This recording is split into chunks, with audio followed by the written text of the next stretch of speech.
Good afternoon, everybody. Thank you, Adrian, for the kind introduction and the great opportunity to be part of this. It's a wonderful, wonderful subject and event we're all taking part in here, so I really appreciate the opportunity. I want to thank everybody in the room as well and give you congratulations. You all are showing real endurance, and you're staying here till the very end. And so congratulations, and I ask for your attention for a few more minutes. All right, as Adrian said, I'm David, and I'm from Volvo Construction Equipment, and I need to clear my mind from all the things I've been listening to and focus on my presentation. I'm going to tell you about something, a little project we have in Volvo we call the Electric Sites Project. All right, before I jump into that, I want to give a little background on my company because it's relevant in a couple different ways here.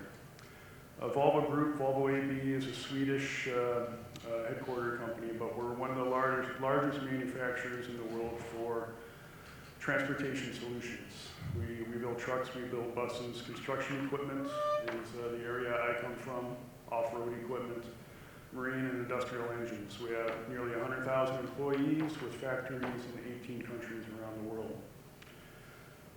Here you see some pictures of some of the different products that Volvo Group makes, heavily dominated by commercial transports, the trucks, people transport the buses, and the yellow equipment is the off-road stuff that I deal with primarily, construction and mining equipment. The Volvo Group obviously has a lot of Volvo branded products, but maybe you recognize some of these other brands such as Mack Truck here in North America is quite large. We're very big in the bus applications with Nova Bus and Prevo. And we have other brands around the world like UD Trucks in the Asian markets. Renault Truck is quite large in Africa, Middle East, and Europe. So it's a very wide base of experience this company has. But like I said, my focus in this project is dealing with the off-road aspects of those yellow machines. Now, we have a lot of technology available to us, and we are applying this innovation technology in a number of different ways based on the different businesses we're in. And if you do a little search on the internet or on YouTube, you'll find Volvo or our brands are doing a great deal of work on hybrid development for trucks or for vocational truck applications. Biofuels, alternative fuels, and then autonomous solutions as well. All of these are being applied in bus applications already, truck applications, and off-road applications. So my company, Volvo Construction Equipment, maybe 20% of our business is dealing with mining or extractive industries, but we're able to draw on a tremendous amount of R&D and development from these other portions of our company that hopefully will help us apply some of this into the off-road world. So we're going to talk a little bit about electrification and automation. These things are already being applied in bus applications and truck applications. So we're going to be coming at some of the problems that have been discussed this week from a different angle. All right, so just going to spend a few minutes telling you about this thing we call the Electric Site Project. Now, we at Volvo Construction Equipment have developed some electrically driven products, which I'll walk you through in a minute here, and some of them are autonomous as well. But rather than try to evaluate the effectiveness or the economics of these individually, we said, let's look at these as a whole and put them together and evaluate what is possible on one job site. In this case, that's the electric site. The goal for this project was to create an emissions-free quarry. So we're not just looking at one excavator or one dump truck or two or three of these. What can we measure for the whole extractive process together using these technologies? So the goal was to create an emissions-free quarry, and we had 5 stakeholders involved in this. My company, Volvo Construction Equipment, was one of those. The second major stakeholder was Skanska, who is one of the largest construction building contractors worldwide. Hopefully you're familiar with Skanska. They also own and operate more than 50 quarries in Scandinavia. So they hosted this project on one of their operating granite quarries. The third stakeholder in this whole process was the Swedish Energy Agency, and they were a real motivator to get a variety of people around the table together to do this kind of thing and to see what was possible. Very integral to making it happen. Then lastly, we had 2 universities involved in concepting this project, coming up with the solutions, measuring the project, and then deciding what to do with the data and analyzing it. We had a number of PhD students involved, which really added a lot to the project as well. All right, so we wanted to create an emissions-free quarry. This was staged at the Viken Cross Quarry, a granite quarry, not far from Gothenburg in Sweden. And the project test period was we measured the performance of an electrified site over a period of 3 months, fourth quarter last year. We're almost 1 year away from this. The technologies involved, across the top, we've all provided 3 different technology solutions. One was an electrified excavator doing the primary loading of blasted material. So this was a 70-ton excavator operating electrically off of a cable. Second one was this LX1 wheel loader. The quarry required rehandling operations for crushed stone in the quarry, so we put in a hybrid wheel loader, which does have a small diesel engine driving the electric hybrid powertrain in the machine. The third technology applied was this HX2 technology. This was electrified, fully autonomous load carriers, or dump trucks. So 3 different stages of electrification technology, I would say, 3 different applications, so 3 different solutions, but all put together and measured.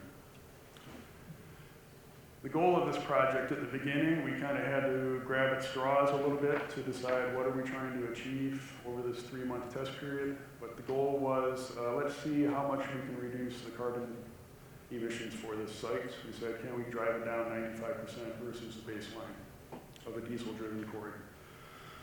We also said, can we get the TCO, the cost per ton, down 25%? That seemed like an aggressive goal. We set that at the beginning of the project. And rather than waiting to tell you what the results were at the end, here's what we measured after the 3-month test period. Carbon emissions were reduced by 98% versus the diesel baseline. The cost per ton we could not measure exactly, and I'll tell you more about that in a minute. But when it came to the cost of energy, we were able to reduce that 70%, measure that. And then the manpower involved in the direct production of the aggregate was also reduced by 40%. So those are 2 key factors in the total cost, but we were missing one more part of the equation. All right, so to measure how we were improving the conditions in this quarry by electrifying everything, first we had to measure the baseline. How is it operating? How does it operate on a normal day-to-day basis? So this quarry was a granite quarry producing crushed stone for building material for asphalt production primarily. It's a bit more than 1 million tons per year operation. So in a lot of cases that would be a very small mine in the mines of many people here, but the work processes are quite similar to what you would see in most mine sites. So I would expect this is a very familiar environment for any miners in the group. So first off, the quarry being run today is using a 70-ton excavator, a Volvo EC750, diesel-driven, to load blasted rock into a mobile crusher in the pit, also diesel-driven. Once the material is crushed by the mobile crusher, it's put on the ground, and a 50-ton wheel loader, a 988 or a Volvo L350, would load the material into a series of 3 40-ton rigid dump trucks, which would then take it to the stationary plant where the material would be crushed and sorted and then eventually sold. So the classic way for this operation running is quite conventional and understood, I think, by most folks, but it's all diesel driven, so there's a known quantity of diesel being consumed and emissions being generated. Also, the work environment is very traditional, so the noise levels, the safety levels, the means of communication are all very traditional. Nothing wrong with that, it works. But when we went to this electric site approach, what did we change? Well, changing the equipment. Working back from the stationary plants, we replaced those 3 40-ton rigid trucks with 8 15-ton, fully electric, autonomous load carriers. I might slip and call them trucks, but we don't even call them trucks anymore because it's a new concept. So 8 of those 15-ton small machines replaced 3 relatively larger 40-ton trucks. The relatively large wheel loader was replaced by the hybrid wheel loader I mentioned earlier. This is about half the size of the one it replaced, and I'll tell you why in a second. Then the excavator at the face and the mobile crusher were both electrified so that the diesel fuel was taken out of the system. By going to these smaller, fully autonomous haul trucks, or the load carriers, we could start to play with the process. And I think this is one of the main messages or the learnings I would take from this whole exercise here is by changing technology, you can really go back to first principles and change how you do your work and pick up a lot of efficiencies. The last group just said, you don't just want to replace a 400-ton diesel truck with a 400-ton electric truck. There's a lot more to that than that. By going with these smaller, fully autonomous trucks, we didn't have to worry about clearances or the safety of the operator anymore. We could run those directly under the mobile crusher in the pit so that the material didn't have to be rehandled. That reduced a lot of the work done by the big wheel loader in the past and represented a big efficiency, just that simple change right there. I'll mention a few more changes like that in a minute. So obviously, by electrifying everything, we greatly reduce the diesel consumed in this operation, greatly reduce the emissions being generated by that. And we'll mention a bit more about the work environment and safety in a minute, but these were improved. All right, the first question we always get is, why did you go to smaller load carriers or haulers? And this is kind of the first paradigm shift I see in this whole exercise here.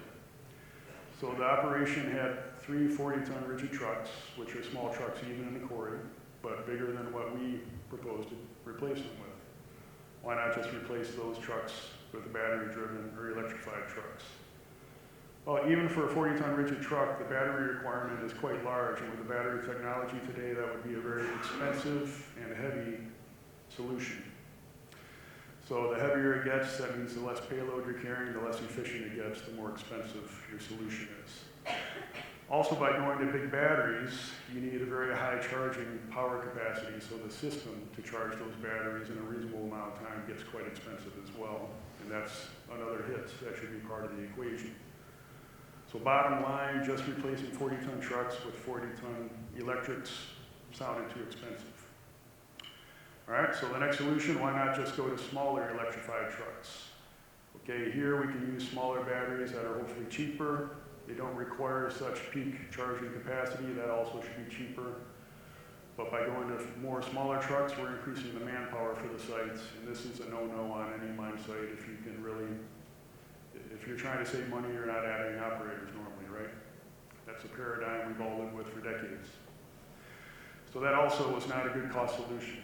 But if we can electrify the solution, get rid of the operators, now it doesn't matter so much how many of those I have. And in fact, this creates a lot of potential synergies, again, when it comes to scaling your haul fleet for your production across the day, across the week, across the month. You don't need production every hour of every day, peak production every hour of every day, right? So by going to these smaller 15-ton size vehicles, we could use battery technology readily available today. The charging power requirements were much less than they could be, and we did something else I'll mention in a minute. Without worrying about headcount, now this looks like a very cost-effective solution. So that's the rationale behind the HX development. All right, just a couple words about the whole system. So we had a fleet of autonomous trucks running back and forth. They had 2 loading points and 1 dumping point. They would be either loaded by the wheel loader from stockpiles, or potentially they would go under the mobile crusher directly and get loaded there, but they both went to the fixed plant for dumping. All of this was managed in a control room by one site operator, and it was all connected by Wi-Fi. So while we got rid of some operators in the trucks themselves, we still added a person to manage the fleet, call it a dispatcher.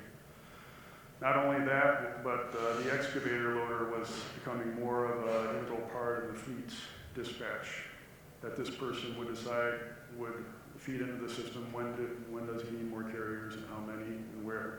Same with the wheel loader.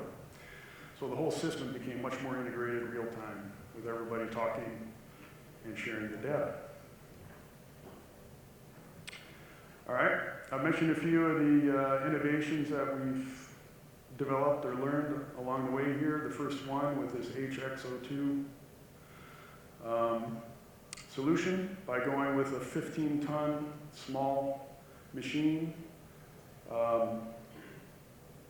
we were able to, we kind of got away from a paradigm I heard a lot about this week where you don't need a machine with a big battery that can run all shift or run all day before it has to be recharged. We built the charging into the process itself.